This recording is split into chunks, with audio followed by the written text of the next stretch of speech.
এবারও বই ছাপার কাজে দেরি। বছরের শুরুতে বই পাবে মাধ্যমিকের শিক্ষার্থীরা? এই প্রশ্নের উত্তর থাকছে আমাদের আজকের ভিডিওতে। যারা এখনও আমাদের চ্যানেলটিকে সাবস্ক্রাইব করনি তারা এখনই সাবস্ক্রাইব করে রাখো, তাহলে পড়াশোনার সকল তথ্য এবং পরামর্শ সবার আগে পেয়ে যাবে। এবারও বছরের শেষ দিকে এসে নতুন বছরের পাঠ্য বই ছাপার কাজ শুরু হয়েছে। প্রাথমিকের বই সময় মতো শিক্ষার্থীদের হাতে তুলে দেওয়ার আশার কথা শোনালেও মাধ্যমিক পর্যায়ের শিক্ষার্থীরা আগামী বছরের শুরুতে নতুন পাঠ্য বই পাবে কি না তা নিয়ে শঙ্কা তৈরি হয়েছে। অভ্যুত্থানের পর নতুন শিক্ষাক্রমে ফেরা সহ নানা প্রক্রিয়াগত কারণে গত বছরও পাঠ্য বই ছাপার কাজ শুরু হয়েছিল ডিসেম্বরে। শিক্ষার্থীদের হাতে বই তুলে দিতে চলতি বছরের মার্চ পর্যন্ত সময় লেগে যায়। সেই অভিজ্ঞতা কাজে লাগিয়ে এবার সেপ্টেম্বরে মাধ্যমিকের বই ছাপার কাজ শুরু করার পরিকল্পনা করেছিল পাঠ্য বই মুদ্রণ তদারকির দায়িত্বপ্রাপ্ত প্রতিষ্ঠান জাতীয় শিক্ষাক্রম ও পাঠ্যপুস্তক বোর্ড এনসিটিবি। প্রাথমিক ও মাধ্যমিক মিলিয়ে এবার প্রায় 30 কোটি বই ছাপা হবে।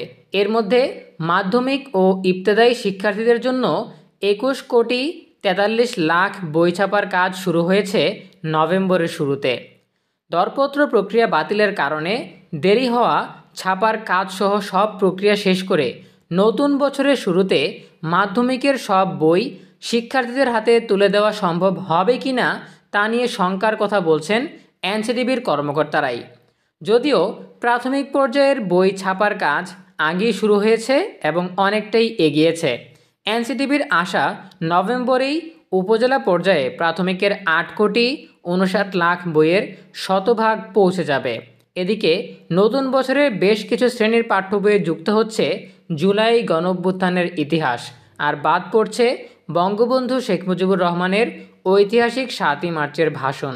একই সঙ্গে পাঠ্য বইয়ের শব্দচয়ন ও বাক্য গঠনে গুণগত পরিবর্তন আনার বার্তা দিয়েছে এনসিটিবি। গতবারের মতোই এবার দেশেই ছাপা হচ্ছে সব বই। বছরের শেষাংশে এসে এই বিপুল পরিমাণ বই ছাপার কর্মযজ্ঞ যখন চলছে তখন অবসরে গেছেন এনসিটিবির চেয়ারম্যানের দায়িত্বে থাকা অধ্যাপক রবিউল কবির চৌধুরী। 8 নভেম্বর অবসরোত্তর ছুটি শুরুর 3 দিন আগে বুধবার যোগাযোগ করা হলে বই ছাপা নিয়ে কোনো আনুষ্ঠানিক বক্তব্য দিতে চাননি অধ্যাপক রবিউল কবির চৌধুরী। তিনি আনুষ্ঠানিক বক্তব্যের জন্য জনসংযোগ কর্মকর্তার দ্বারস্থ হওয়ার পরামর্শ দিয়েছেন। প্রিয় শিক্ষার্থীরা, এই ছিল আমাদের হাতে থাকা 2026 শিক্ষাবর্ষের নতুন পাঠ্যপুস্তক নিয়ে সর্বশেষ তথ্য। এ বিষয়ে তোমাদের নিজস্ব মতামত জানাতে পারো কমেন্টে। দেখা হবে পরবর্তী আপডেট নিয়ে নতুন কোনো ভিডিওতে।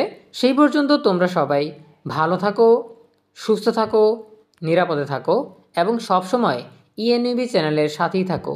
তোমাদের সকলের জন্য রইল অনেক অনেক শুভকামনা। ধন্যবাদ সবাইকে।